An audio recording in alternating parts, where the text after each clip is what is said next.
Bonjour. Le réchauffement climatique, tout le monde en parle bien sûr, et c'est l'agriculture qui est impactée la première, avec énormément de conséquences.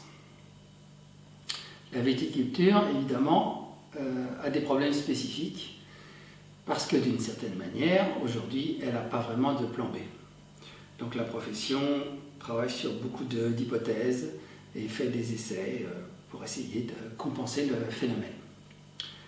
Des trois grands pays producteurs de vin dans le monde, c'est-à-dire l'Espagne, l'Italie et nous sommes le pays le plus au nord. Donc on a eu l'idée de s'intéresser à les cépages italiens, espagnols et puis aussi portugais, pour voir si on pourrait leur emprunter certaines variétés qui, associées aux nôtres, pourraient compenser un peu le problème de cette chaleur de plus en plus écrasante, du moins l'été, sur les vignes.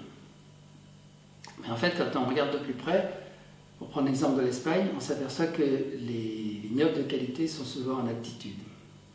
Donc finalement, le climat là-bas est plus frais qu'on imagine. Ceci étant, il y a quand même des cépages intéressants, comme au Portugal, qui produisent même à parfaite maturité moins de sucre, donc moins d'alcool. Le problème après, c'est bien sûr de les associer aux nôtres. Qu'est-ce que ça va donner? Comment on va procéder? Dans quelle proportion? Et au final, que vont devenir nos vins? Tout ça est complexe et prend beaucoup de temps.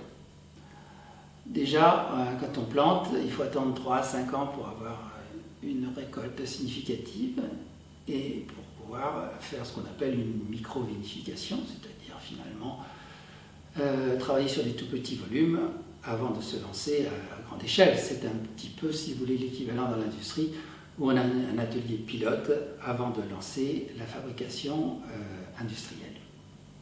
Qu'est-ce qu'on peut faire aussi avec ces cépages? Tenter des hybrides qui n'avaient rien donné à l'issue de la crise du phylloxéra, quand on a voulu croiser les vignes américaines avec les vignes françaises pour avoir les avantages des deux. Ces fameux hybrides donc n'ont vraiment rien donné et ont même été interdits ultérieurement.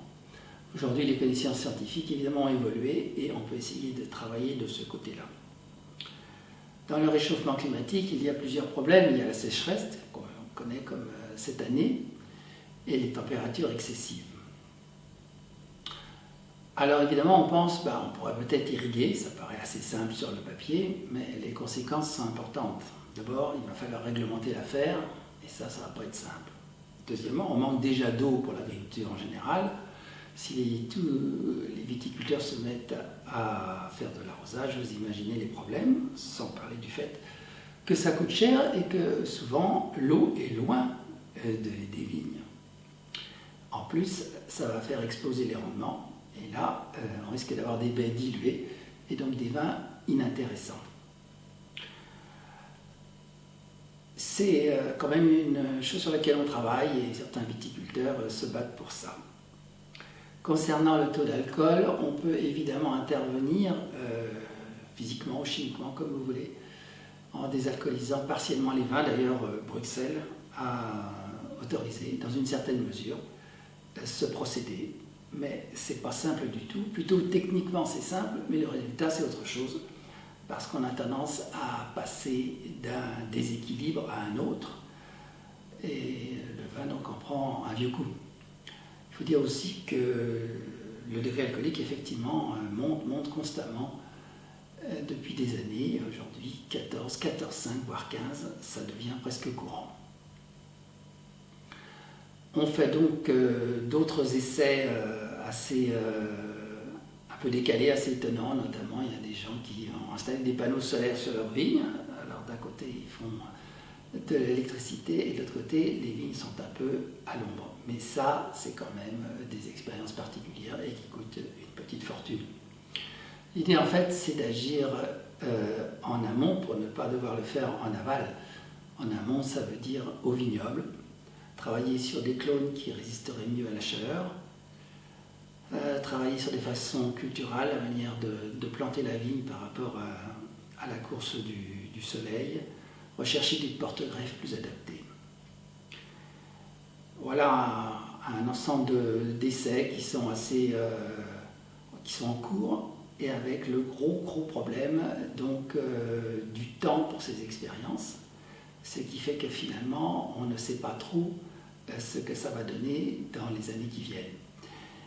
Actuellement, il y a encore quand même des régions en France qui sont gagnantes, à commencer par la Champagne qui a terriblement souffert autrefois dans les années 60-70 du froid. C'était évidemment la région la plus froide en termes de vignobles.